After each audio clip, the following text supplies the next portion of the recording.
Hey Arushi, hi, how are you? Hi Priyash, I'm good. How are you? I'm doing excellent. Thank you for taking the time today, auspicious day with Holi and everything, to do this testimonial with me and share your views and perspectives on, the whole journey of applying for an MBA program and inspiring probably future applicants as well. So with that, Arushi, maybe I can just ask you to get started with a quick overview of your profile.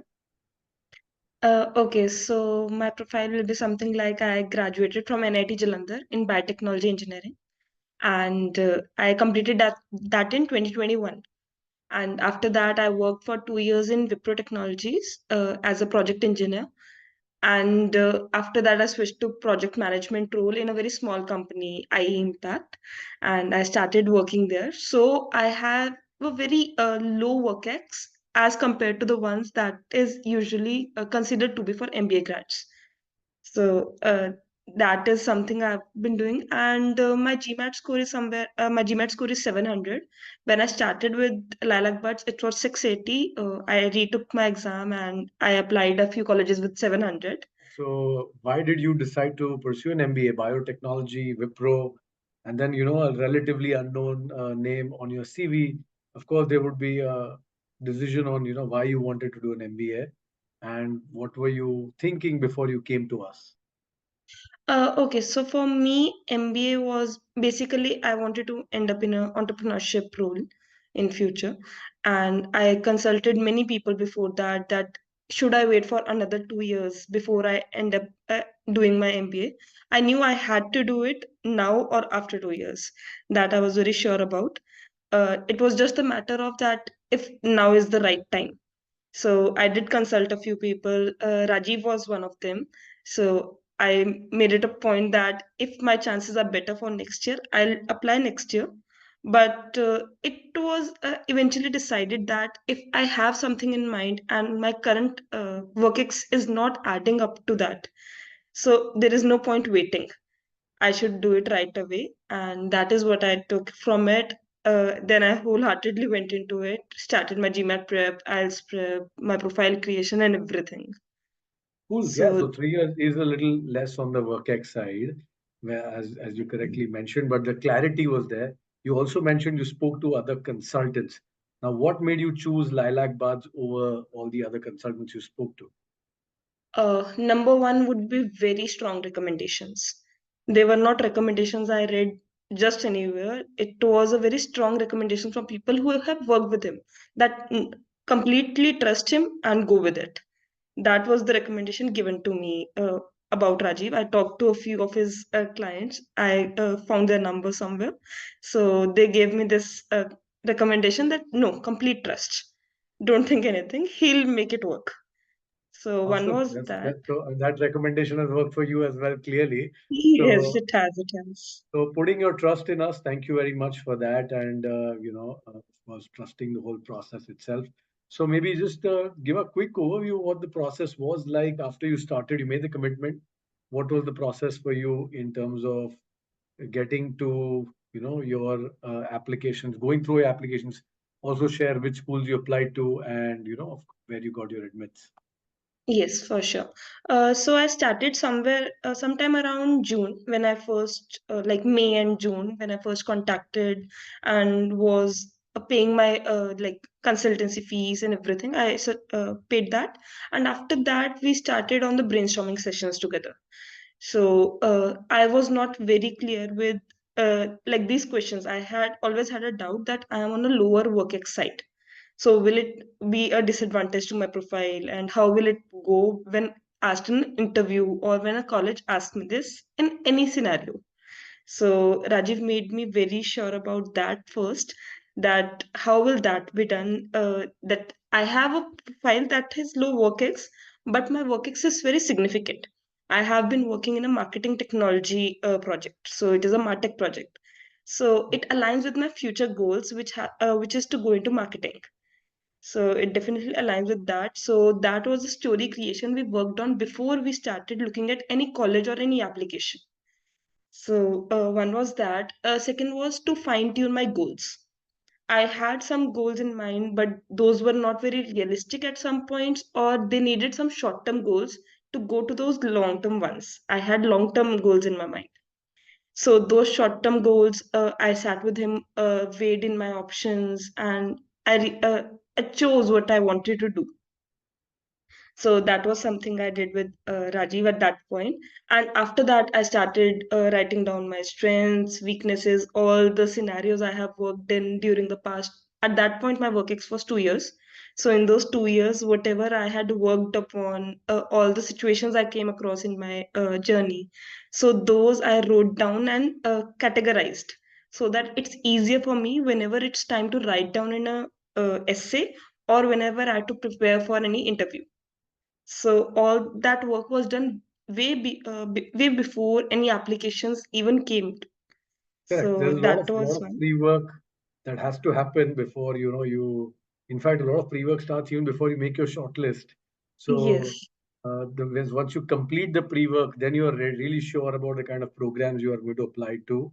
And as you said, your profile also changed from a 680 to 700 on the GMAT, and also the number of years it started at 2 years, but by the time you applied to 6 months more Mm. that were in your work ex as well. So tell us, like, what was the final shortlist you made, and which schools you applied to, where did you get your interviews and admits? So I applied three colleges in my first round and three colleges in second round. For the first round, I applied with a score of 680. So I applied in Olin, that is Washington University, and second I applied to Simon Rochester University, and third was Ohio Fisher. These three colleges I applied with a score of 680, and there I applied somewhere around August, September, I Yep. guess. I'm not sure about the deadlines, I forgot, sorry. Yeah, September. And That's correct. so after that, I got interview invites from Olin and Simon. So during that time, Priyash helped a lot for the interview preparation, for the mock interviews. I was completely anxious at that time. I didn't know how to handle an interview. And one of the things that worked in my benefit was I got an in-person interview for All-In Okay. because I was a little anxious on the virtual interview part. Yep. So, and yes, I got an offer from All-In around 2 weeks after that. Rochester is still in my wait list. I gave the interview. It is still in the waitlisting process, so I'm not sure yet.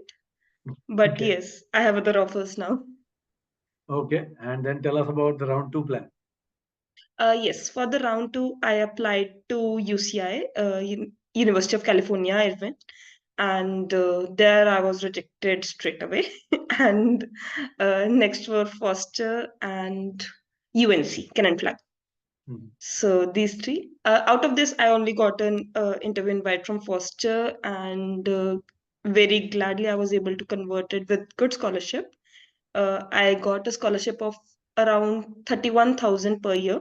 So that turns out to be 60,000 scholarship, which is massive for me at this That's point. almost a 50% scholarship for the 2 years that you plan this time. Yes, that's almost Yeah. 50% scholarship. Yes. So Congratulations on that. Of course, we are all excited about that big win, and plus the dream school, right? Like you kept going up the ranking order. I'm guessing after the UCI Mirage reject, you would have kind of given up hope on the Foster interview also coming in. What was yes. the feeling when you kind of got the interview call? And of course, what was the feeling that it was when you got the admit as well? So yes, there were many rejections in the way, like UNC, UCI, even Ohio Fisher. These were rejected without an interview. So that was very dejected kind of feeling at that point. So, but I kept going. I talked to Rajiv as well that if I should consider round three or if I should consider sometime later, maybe, or if I should go with the previous offers or wait, what should I do? So that happened. But yes, it is a journey. It is a long journey for sure. When I got Foster interview, I was excited and scared at the same time because I knew some people who were much more experienced than me who also got the interview invite. So I was not sure if I stand up to that level or what the college sees. So, but the only thing I could do was to prepare my interview really well. So that's what I did. I took my mock interviews, I prepared my storylines, I made sure of all the questions to be prepared before I even took the interview. So I wrote them down specifically.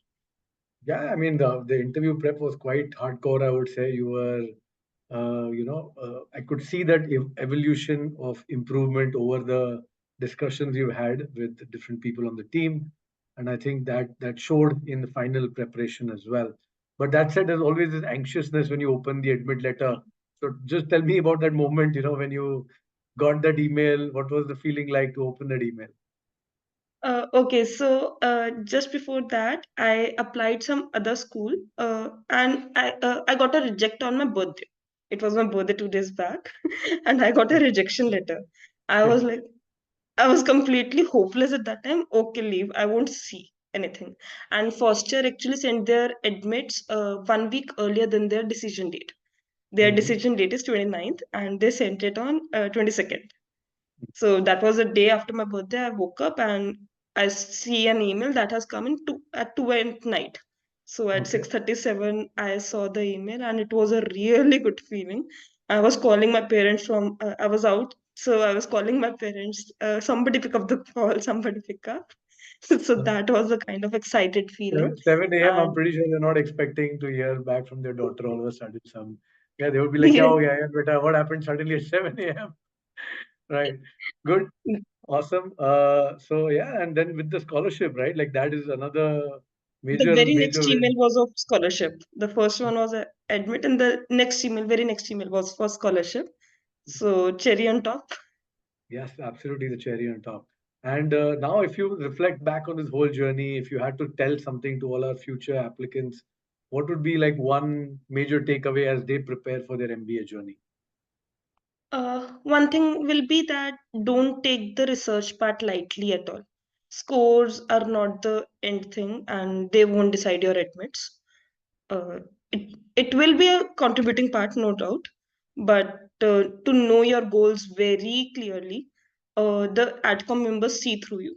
At this point, I believe that they have been doing it for way too long, and they exactly know when you're faking it and when you actually know what you are going to do after MBA or why do you need one. Okay. So these things you should know not just for your answers, but also for your future things. So that will be one. And to research about why you want to do it for the very right reasons, what you want to do. So that will be one for me. And second will be to start early. There is no point waiting for the right GMAT score. You can always start your process and then improve. That is what is expected of us as well. So that will be another one. That is excellent. That is such an excellent feedback. I think that, start your preparation early. Don't wait for the dream score because people wait for the dream score and then they Yeah. get it 2 weeks prior to deadlines and nobody can help them at that point start formulating their entire thought process around goals and what to put Yeah. in those essays. So very, very beautiful feedback. Thank you so much, Arushi, for that. We look forward to staying in touch with you.